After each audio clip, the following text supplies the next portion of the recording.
بجلی کا مسئلہ گمبھیر ہونے کی صورت میں وزیر اعظم میاں نواز شریف پر دباؤ بڑھ رہا تھا۔ بالآخر بڑی منتوں ترلوں کے بعد کابینہ اجلاس بلانے پر رضامندی ظاہر کی گئی۔ میاں نواز شریف کو کابینہ اجلاسوں سے کبھی دلچسپی نہیں رہی۔ چودھری نثار علی خان نے ایک دفعہ مجھے بتایا تھا کہ بہت عرصہ گزر گیا تھا کابینہ اجلاس کو منعقد ہوئے کہ ان کے پاس چند وزیر آئے اور کہا کہ بہت اہم ایجنڈے کابینہ کے پاس پڑے ہیں، اہم فیصلے رکے ہوئے ہیں، کیونکہ میاں نواز شریف کابینہ اجلاس نہیں بلا رہے۔ آپ سینئر وزیر ہیں، اب میاں صاحب سے بات کریں اور اجلاس بلوائیں تاکہ ہم اپنی وزارتوں کے رکے ہوئے فیصلے کرا سکیں۔ چودھری نثار علی خان کے پاس ایک کے بعد دیگرے آنے والے وزیر اپنی مایوسی اور غصے کا اظہار کرتے رہے کہ ہم کیسے ملک چلا رہے ہیں، 6 ماہ تک کابینہ کا اجلاس ہی نہیں ہو رہا۔ وزراء کا غصہ دیکھ کر چودھری نثار نے نواز شریف صاحب سے کہا کہ کابینہ اجلاس رکھ لیں۔ نواز شریف راضی ہو گئے کہ چلیں چودھری صاحب آپ کہتے ہیں تو کابینہ اجلاس بلا لیتے ہیں۔ خیر جس دن اجلاس ہوا اس دن چودھری نثار کو لگا کہ آج کابینہ اجلاس میں بڑا فائر ورک ہوگا، آج سب وزیر کھل کر غصے کا اظہار کریں گے اور نواز شریف صاحب کو کھری کھری سنائیں گے۔ لیکن اس وقت چودھری نثار کی حیرانی کی کوئی انتہا نہ رہی جب وہی وزیر جو غصے سے بھرے ان کے پاس آئے تھے وہی اب بڑھ چڑھ کر میاں نواز شریف کی خوشامد کر رہے تھے۔ چودھری نثار سے صبر نہ ہوا اور وہ بول پڑے کہ جتنی خوشامد وزیر اعظم کی ہو رہی ہے بہتر ہے قانون پاس کر کے آج سے خوشامد کو قانونی درجہ دے دیا جائے۔ اس فکرے پر کابینہ اجلاس میں سناٹا چھا گیا۔ میاں نواز شریف کو چودھری نثار علی خان کی یہ بات بہت بری لگی کہ جب ان کی تعریفوں کے پل باندھے جا رہے تھے تو وہ کیوں درمیان میں بول پڑے اور اتنا سخت جملہ خوشامدیوں کے بارے میں کہہ دیا۔ بعد میں نواز شریف نے گلہ کیا کہ چودھری صاحب آپ یہ بات مجھے بعد میں بھی کہہ سکتے تھے، اجلاس میں کہنے کی کیا ضرورت تھی۔ لیکن چودھری نثار کو زیادہ غصہ ان وزیروں پر تھا جنہوں نے پہلے ان کے پاس آ کر کابینہ اجلاس نہ ہونے پر غصہ کیا اور اجلاس بلوانے کی درخواست کی۔ اب جب ان کی کوششوں سے اجلاس ہو رہا تھا تو وہی وزیر نواز شریف سے یہ پوچھنے کے بجائے کہ اتنے ماہ وہ کیوں کابینہ اجلاس نہیں بلاتے، الٹا خوشامدوں میں لگ گئے۔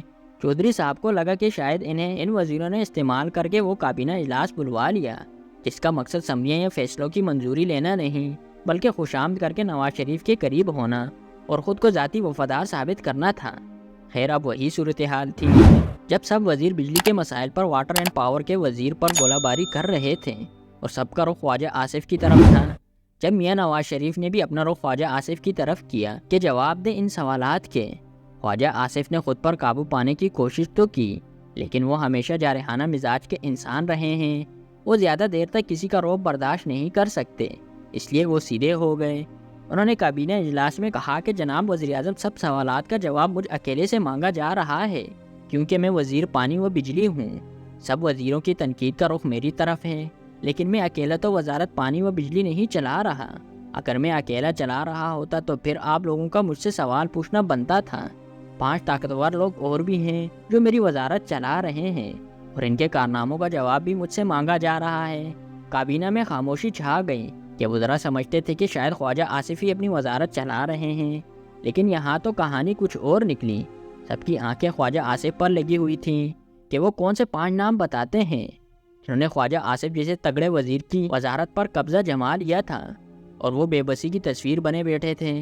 خواجہ آصف نے کہا کہ جناب میری وزارت اس وقت سب سے پہلے تو پنجاب کے وزیر اعلیٰ میاں نواز شریف چلا رہے ہیں، ان کے بعد میری وزارت کا کنٹرول ان کے صاحبزادے حمزہ شہباز کے پاس ہے، تیسرے نمبر پر جناب مصدق ملک ہیں، وہ بھی میری وزارت پر ہاتھ صاف کرتے رہتے ہیں۔ خواجہ آصف نے بولنا جاری رکھا۔ کابینہ اراکین حیرانی سے خواجہ صاحب کو سن رہے تھے کیونکہ جن لوگوں کے وہ نام لے رہے تھے وہ عام نہیں تھے۔ خواجہ آصف نے کہا کہ بات انہی 3 لوگوں پر ختم نہیں ہوتی، ان 3 کے علاوہ 2 لوگ اور بھی ہیں جو ان کی وزارت کے کرتا درتا ہیں۔ چوتھے نمبر پر ان کے وزیر مملکت عابد شیر علی ہیں، وہ بھی صاف ظاہر ہے وزیر مملکت ہونے کی وجہ سے وزارت پر جائز حق رکھتے ہیں۔ اب سب انتظار کر رہے تھے کہ خواجہ آصف 5واں نام کون سا بتائیں گے۔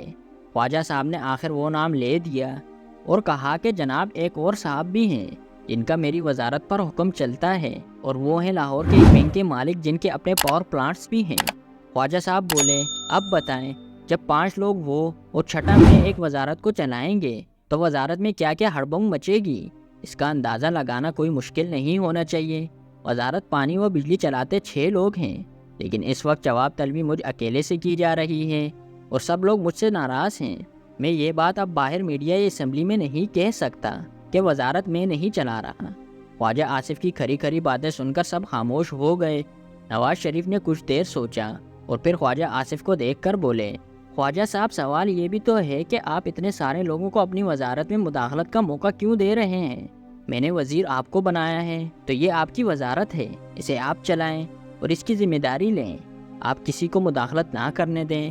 اگرچہ بات تو وزیر اعظم میاں نواز شریف کی ٹھیک تھی کہ خواجہ صاحب نے کیوں 5 لوگوں کو اجازت دے رکھی تھی کہ وہ ان کی وزارت کا کنٹرول سنبھال لیں اور وہ ڈمی بن کر خاموشی سے ایک طرف بیٹھ کر تماشا دیکھتے رہیں، لیکن خواجہ آصف کیسے وزیر اعظم کے بھائی کو جو پنجاب کا وزیر اعلیٰ بھی تھا روک سکتے تھے؟ یہ وزیر اعظم کے بھتیجے حمزہ شہباز کو اوپر سے تگڑا لاہوری بزنس مین مداخلت کر رہا تھا اور چین سے بجلی کے منصوبوں میں پیش تھا، جس کے بارے میں مشہور تھا کہ وہ شریف خاندان کا کاروباری پارٹنر اور ان سب کا بہت لاڈلا تھا۔ خواجہ آصف سے بہتر کون جانتا تھا کہ ان سب سے پنگا لینا مناسب نہیں۔ یہ لاہور کے بزنس مین وہی صاحب تھے جنہیں وزیر اعظم میاں نواز شریف جولائی 2013 میں چین کے پہلے دورے پر اپنے ساتھ لے گئے تھے، اور آنے والے دنوں میں سی پیک کے تحت جو پاور یا کوئلے کے پلانٹ لگنے تھے اس میں ان کا اہم رول ہونا تھا۔ یہ سوال بھی اہم تھا کہ آخر شہباز شریف اور حمزہ شہباز کو کوئلے کے پلانٹس میں کیا دلچسپی تھی کہ انہوں نے چینیوں سے براہ راست ڈیلیں کرنے کے لیے خواجہ آصف کی وزارت پر بھی قبضہ کر لیا تھا۔ یہ راز اس وقت کھلا جب ساہیوال اور کراچی میں کوئلے کے پلانٹس لگنے کا منصوبہ سامنے آیا، جس میں شریف خاندان کے بچوں، نیپرا افسران کے علاوہ 2 بیوروکریٹس کا بھی اہم رول تھا۔